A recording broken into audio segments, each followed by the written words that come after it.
Pep Guardiola a encore frappé. Et cette fois-ci, c'était une scène totalement dingue avec son gardien. Après un début de match parfait, Manchester City se retrouvait avec un solide 2-0 grâce à un doublé spectaculaire de Phil Foden. Mais alors que tout semblait sous contrôle, c'est là que tout a basculé. En moins de 10 minutes, Brentford est revenu dans le match et a égalisé, laissant les Citizens complètement désemparés. Et la frustration de Guardiola n'a pas tardé à éclater. En fin de rencontre, on a assisté à une scène rare. L'entraîneur espagnol a pris son gardien, Stefan Ortega, à part et lui a fait une scène comme on en voit peu. Un vrai coup de sang pour l'ex-manager du Barça qui a perdu son calme après cette remontée surprise des Bees. Les Citizens ont vu leur avance fondre comme neige au soleil et ça a clairement mis Guardiola hors de lui. Mais ce n'est pas tout. Un autre club français a fait parler de lui, mais cette fois pour une énorme humiliation.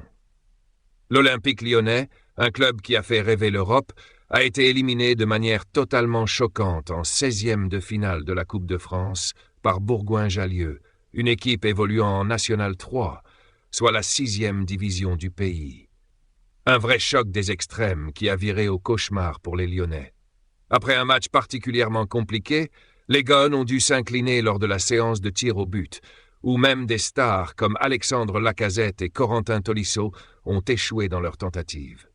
C'est un coup dur, une humiliation qu'on ne pensait même pas possible pour un club de la stature de l'OL. Et la réaction de Pierre Sage, l'entraîneur lyonnais, a été totalement à la hauteur de l'événement. En conférence de presse, il a laissé éclater sa colère et sa déception, n'hésitant pas à remettre en question la performance de ses joueurs. « Je leur ai dit exactement ça à la mi-temps », a-t-il commencé. « Je n'ai pas eu la chance qu'ils ont eue d'être un grand entraîneur et un joueur talentueux. J'ai connu ces niveaux-là et je sais ce que ça veut dire. Il y a des ingrédients qu'il faut absolument avoir quand tu es un club pro face à un club amateur. Et aujourd'hui, nous avons renié trop de principes, trop de valeurs. On n'a pas montré la fierté, l'honneur qu'on se doit de montrer dans un tel match. Franchement, Bourgoin mérite sa qualification au vu du match que nous avons produit. » Et là, il ne mâche pas ses mots. Je n'en veux à personne en particulier.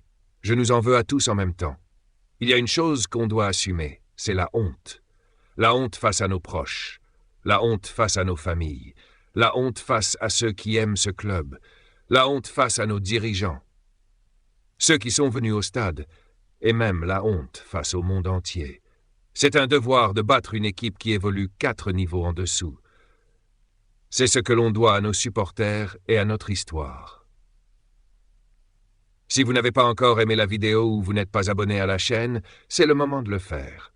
Ne manquez surtout pas ce genre de vidéo.